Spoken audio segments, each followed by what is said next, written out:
Understand, are you using your device or is your device using you? Can you put it down? Can you turn it off? If you don't read the newspaper, you're uninformed. If you do read it, you're misinformed. So what do you do? That's the great question. What is the long-term effect of too much information? One of the effects is the need to be first, not even to be true anymore. So what a responsibility you all have to tell the truth, not just to be first, but to tell the truth. We live in a society now where it's just first. Who cares? Get it out there. We don't care who it hurts. We don't care who we destroy. We don't care if it's true. Just say it, sell it. My biggest concern is the unfettered access to social media and cell phones, quite frankly, because there's a biology to these things that are as addictive as alcohol, nicotine, and gambling. Right now, a family is out to dinner at a restaurant, not enjoying each other's company, but each staring into the screen of their choice, completely ignoring the family members. And this is mom, dad, and the children all doing the same thing while they continue to eat. They did it the entire meal. Right now, an infant is getting their first iPhone and learning to tap and swipe all while drooling on it. 92% of 2-year-olds play video games because that is what parents are putting in front of their precious children to keep them entertained and quiet. This is your life now. No natural behavior. Everybody's wearing clothes they don't want to wear. Everybody's showing up and doing something they don't want to do, they have no connection to. That's the problem with our society.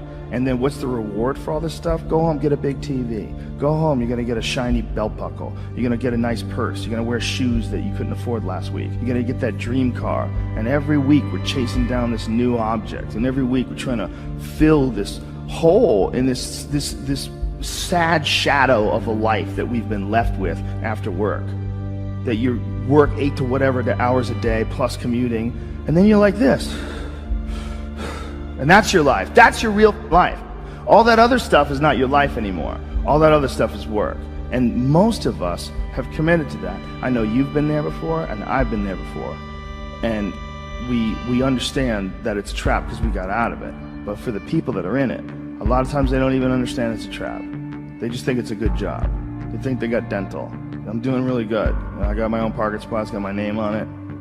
And you're just a piece of a heartless, shitty machine that makes money.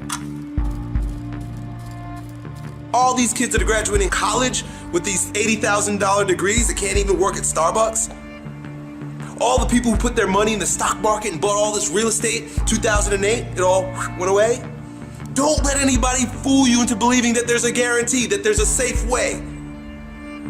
The well-trodden path is the scariest way in my opinion, right? Because then you just spent the last 80 years of your life doing everything that everybody else told you to do, and you never really lived or produced anything unique.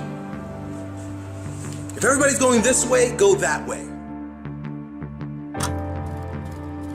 We now know that many of the major social media companies hire individuals called attention engineers who borrow principles from Las Vegas casino gambling, among other places, to try to make these products as addictive as possible. In South Korea, internet addiction is classified along with alcohol, cigarettes, and gambling as an addiction.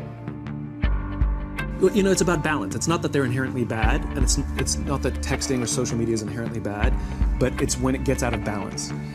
If somebody carries their phone wherever they go, like they physically feel anxiety if they put it down. When they're with their friends and have to have it up the entire time looking at the phone while they're with their friends. You know, when they wake up in the morning and check their phone before they say good morning to the person sleeping next to them. These are problems. This is out of balance. I'm not knocking the phone.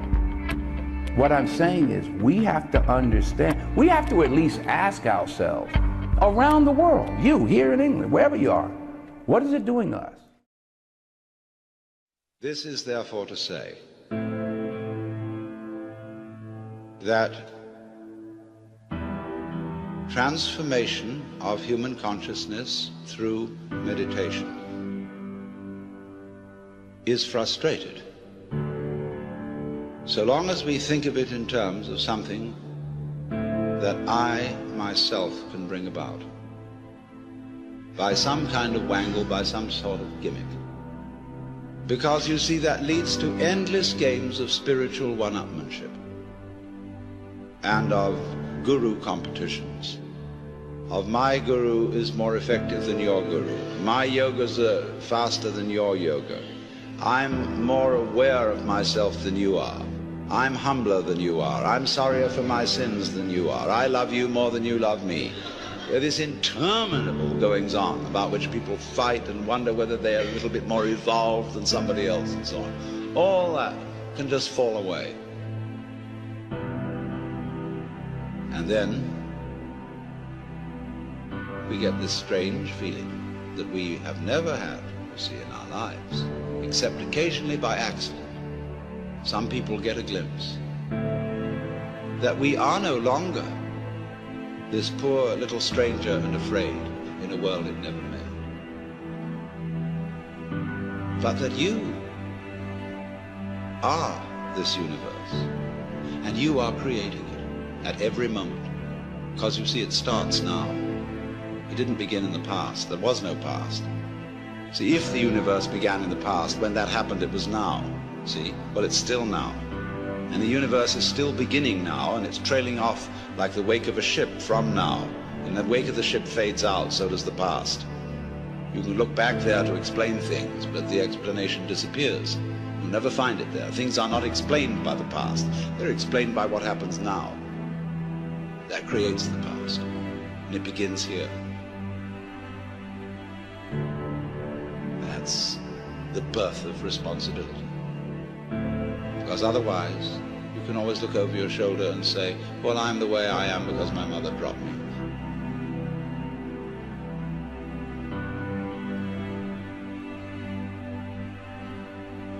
And she dropped me because she was neurotic because her mother dropped her. Now away we go back to Adam and Eve, or to a disappearing monkey or something. We never get at it. But in this way, you're faced with it, you're doing all this.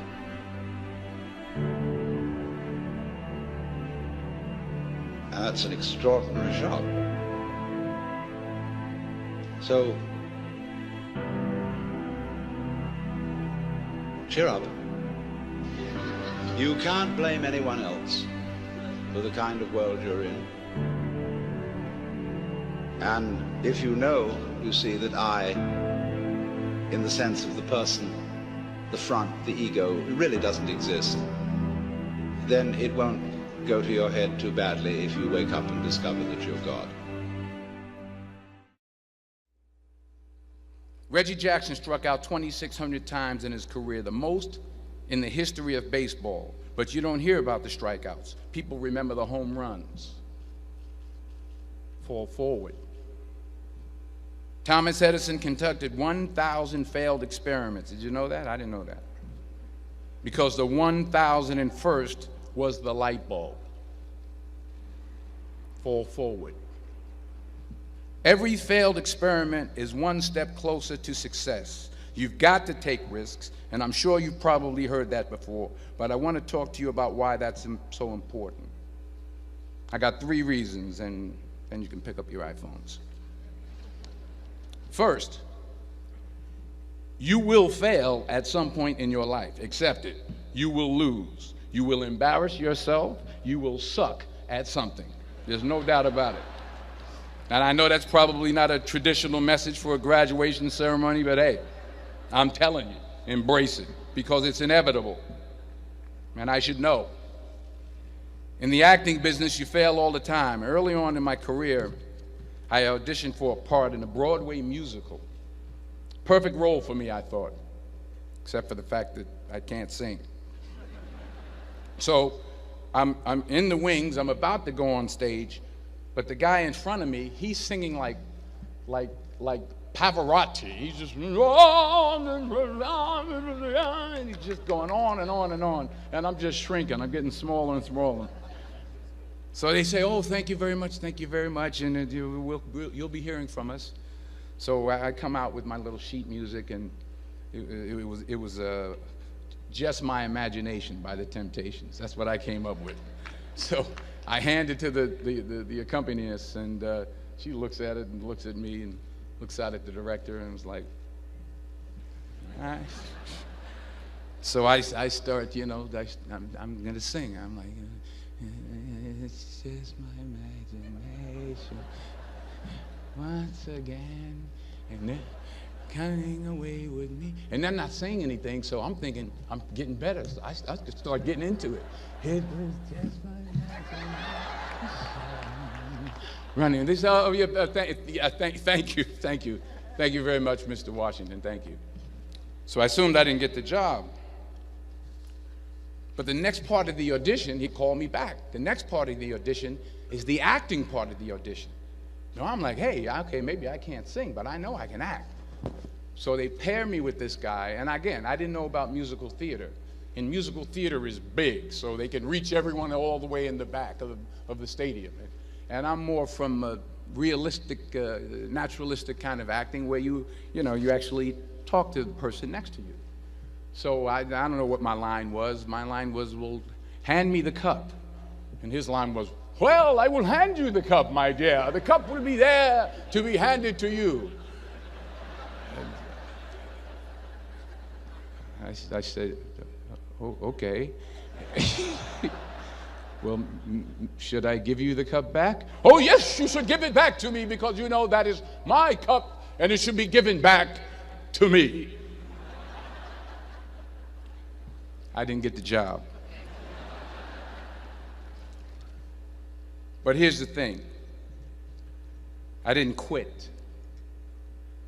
I didn't fall back. I walked out of there to prepare for the next audition, and the next audition, and the next audition. I prayed.